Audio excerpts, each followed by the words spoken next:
तो अमेरिका के साथ बातचीत में गतिरोध के बीच ईरान ने वॉशिंगटन को नया प्रस्ताव भेज दिया है। नमस्कार, मैं हूं नीलू। क्योंकि अभी सिर्फ प्रस्ताव ईरान की तरफ से और फिर अमेरिका की तरफ से इसको लेकर क्या कहा गया, बातचीत आज उस पर भी करेंगे। और साथ ही साथ एक और बड़ी खबर आपको बताते हैं कि ट्रंप ने एक बड़ी धमकी ईरान को एक बार फिर से दी है। वो धमकी क्या है?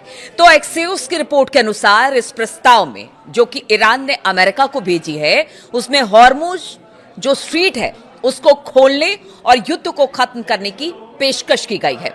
लेकिन परमाणु वार्ता के बाद के चरण के लिए टालने की बात कही गई है। यानी परमाणु वार्ता को बाद के चरण के लिए टालने की, यानी कि इसमें अभी बातचीत नहीं बन रही है, इसलिए कहा जा रहा है कि फिलहाल तो इसे टाल दिया जाए, बाद में देखेंगे, इस पर बातचीत करेंगे। ईरान ने पाकिस्तानी मध्यस्थों के जरिए यह प्रस्ताव अब अमेरिका को भेज दिया है। इसके पहले की बात की जाए तो ईरान के अर्ध सरकारी फार्स न्यूज एजेंसी ने बताया था कि ईरान ने पाकिस्तान के जरिए अमेरिका को एक लिखित संदेश भेजा है जिसमें हॉर्मुज स्ट्रेट और परमाणु मुद्दों समेत अपनी सीमाओं का जिक्र किया गया है। इस बीच अमेरिकी राष्ट्रपति डोनाल्ड ट्रंप ने कहा कि अगर तेहरान बातचीत करना चाहता है तो वो वॉशिंगटन को कॉल कर सकता है। क्योंकि हमने देखा था कि जब अब्बास आरगची पाकिस्तान पहुंचे थे और उस दौरान वो वहां से निकल गए और फिर बाद में ट्रंप ने कह दिया था कि देखिए ऐसा है कि अब अमेरिका का डेलीगेशन तो नहीं जाएगा इस्लामाबाद, अब जो भी बातचीत होगी वो फोन कॉल पर होगी। और इसीलिए ट्रंप ने कह दिया है कि देखिए वॉशिंगटन को कॉल कर लीजिए और अब जितनी भी बातचीत होगी वो कॉल के जरिए ही होगी। उन्होंने इस बात को भी दोहराया कि तेहरान को परमाणु हथियार नहीं हासिल करने दिया जा सकता है। यानी इस बात को क्लियर ट्रंप ने कर दिया है कि बातचीत होगी, लेकिन जो परमाणु हथियार हासिल करने की जिद ईरान लगाए बैठा है, ऐसा तो नहीं करने दिया जाएगा। और इसके साथ ही ट्रंप ने ईरान को एक चेतावनी भी दे दी जिसमें कहा कि 3 दिनों में उसकी तेल पाइपलाइनें फट सकती हैं।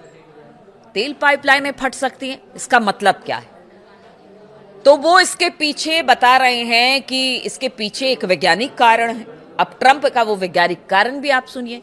ट्रंप ने रविवार 26 अप्रैल को कहा कि जो ईरान है, ईरान के पास युद्ध खत्म करने के लिए समझौते पर राजी होने के लिए सिर्फ 3 दिन का वक्त है, वरना उसकी तेल पाइपलाइनें अंदर से फट जाएंगी। फॉक्स न्यूज से बात करते हुए ट्रंप ने समझाया कि अगर ईरान तेल का निर्यात जारी नहीं रख पाता है तो पाइपलाइनें यांत्रिक रूप से और प्राकृतिक कारणों से खराब हो जाएगी। अब तो भाई ये किसी एक्सपर्ट से ही समझना होगा कि ट्रंप क्या कहना चाह रहे हैं, लेकिन अभी जो समझ में आ रहा है तो ट्रंप की यही बात लगती है कि अगर पाइप से वहां से तेल नहीं निकला तो किसी कारण से, प्राकृतिक कारण हो या फिर यांत्रिक, यानी कि कोई तकनीकी खराबी आ जाए, उसकी वजह से वो फट जाए। अभी तो शुरुआती तौर पर उनके बयान से ट्रंप के तो यही लग रहा है। ट्रंप ने यह भी कहा कि एक बार फटने के बाद ईरान पाइपलाइन को उसकी असली क्षमता तक दोबारा नहीं बना पाएगा। यानी भारी नुकसान ईरान को होगा अगर उनकी तेल की पाइपलाइनें फटती हैं तो। और ये पिछली उत्पादन क्षमता के मुकाबले सिर्फ 50% पर ही काम कर पाएगी, क्योंकि इसी तेल से ईरान की इकोनॉमी चलती है। और कहना है ट्रंप का कि अगर यही फट गई तो आप क्या करेंगे? 50% क्षमता के साथ अब इस पर आपको काम करना पड़ेगा अगर इसे बना भी देते हैं, और फिर इसको रिकवर करने में बहुत साल लग जाएंगे।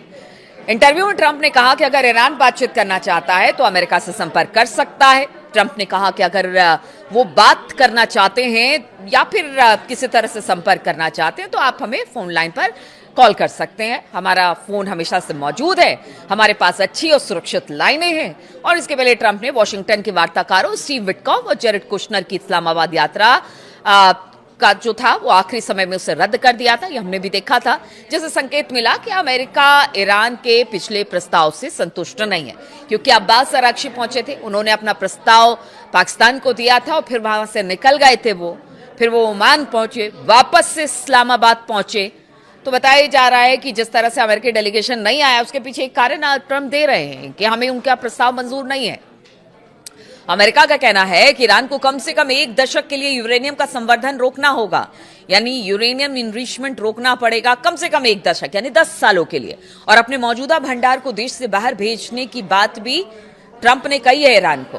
उन्होंने कहा है, ट्रंप ने कहा है कि ईरान की यूरेनियम को लेने के लिए बल प्रयोग की भी उन्होंने बात की है कि देखिए अगर आप नहीं भेजेंगे या बनाना बंद नहीं करेंगे तो हमें जबरदस्ती आपसे यूरेनियम छीनना पड़ेगा। और ये भी खबर आ रही है कि क्या अब अमेरिका जो है, अगर बातचीत दूसरे दौर की नहीं होती है तो क्या अमेरिका जो है वो अपने सैनिक ईरान में उतारेगा, क्योंकि बल प्रयोग की बात अमेरिका कर रहा है।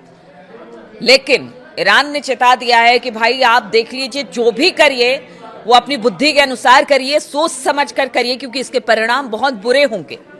रिपोर्ट में कहा गया कि ईरान के विदेश मंत्री अब्बास अराक्ची ने पिछले हफ्ते के आखिर में मध्यस्थों से कहा था कि अमेरिका की इन मांगों पर ईरानी नेतृत्व के भीतर कोई आम सहमति नहीं बनी है। यानी ईरान में एक धड़ा ये है, खासतौर पर अगर मुस्तफा खामनेई की बात की जाए, वो इन शर्तों को अमेरिका के मानने को तैयार नहीं है कि यूरेनियम इनरिचमेंट को बंद कर दिया जाएगा।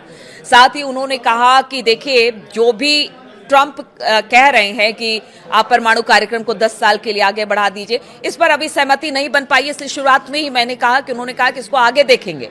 फिलहाल अभी जो मौजूदा स्थिति है, खासतौर पर हॉर्मूज को लेकर, उस पर अगर बात बन जाती है तो सही है। तो साफ तौर से अब्बास अराक्ची भी, और अब्बास अराक्ची को भी हमने पीछे देखा है कि बिना मुस्तफा खामनेई या फिर IRGC के सहमति के बिना अब्बास अराक्ची वही बात रखते हैं जो मुस्तफा की तरफ से बात रखने को कहा जाता है। इसलिए वो कह रहे हैं कि जो बात अमेरिका कह रहा है, ईरान के नेतृत्व के भीतर कोई आम सहमति इसको लेकर नहीं बनी है। इसके पहले अगर रविवार की बात की जाए तो ईरानी विदेश मंत्री अब्बास अराक्ची एक बार फिर पाकिस्तान की राजधानी पहुंचे थे। अब्बास का ये 3 दिन में दूसरा दौरा है इस्लामाबाद का। उन्होंने पाकिस्तान के आर्मी चीफ वसीम मुनीर से मुलाकात की। इसके पहले वो शनिवार को भी शहबाज शरीफ और मुनीर से मुलाकात के बाद ओमान गए थे संक्षिप्त दौरे पर, जहां पर ईरानी राजदूत ने बताया कि अराक्ची रविवार को ही इस्लामाबाद गए वापस से, जहां वो सोमवार को राष्ट्रपति, अब बताया जा रहा है कि यानी कि आज वो राष्ट्रपति व्लादिमीर पुतिन से यानी सोमवार को मिलने वाले हैं, मुलाकात करने वाले हैं। और ये मुलाकात फिर किस तरह की होगी, क्या कुछ सहमति बनती है, व्लादिमीर पुतिन की तरफ से क्या बातें सामने आती है, क्योंकि ईरान का नया प्रस्ताव ऐसे समय में आया है जब कूटनीतिक प्रयास गतिरोध में फंसे हुए हैं। वहीं ईरानी नेतृत्व इस बात पर बटा हुआ है कि परमाणु मामलों पर क्या रियायतें दी जानी चाहिए, मतलब किस तरह की बातचीत परमाणु कार्यक्रम को लेकर हो, इस पर अभी कोई राय नहीं बन पाई है। ईरान का यह प्रस्ताव इस मुद्दे को दरकिनार करते हुए एक 30 समझौते की राह खोल सकता है। और इस बीच जानकार मानते हैं कि अमेरिका और ईरान के बीच समझौते की संभावना बन रही है। अल जजीरा की एक रिपोर्ट के मुताबिक इस्लामाबाद के सूत्रों के हवाले से बताया कि एक फ्रेमवर्क तैयार हो रहा है जो ऐसा आधार देगा जिससे सभी पक्ष किसी समझौते पर पहुंच सके। इसमें केवल ईरान और अमेरिका ही नहीं बल्कि मुख्य रूप से खाड़ी देश भी शामिल होंगे। पाकिस्तान अभी भी उम्मीद लगाए बैठा है कि बातचीत का दूसरा दौर होगा।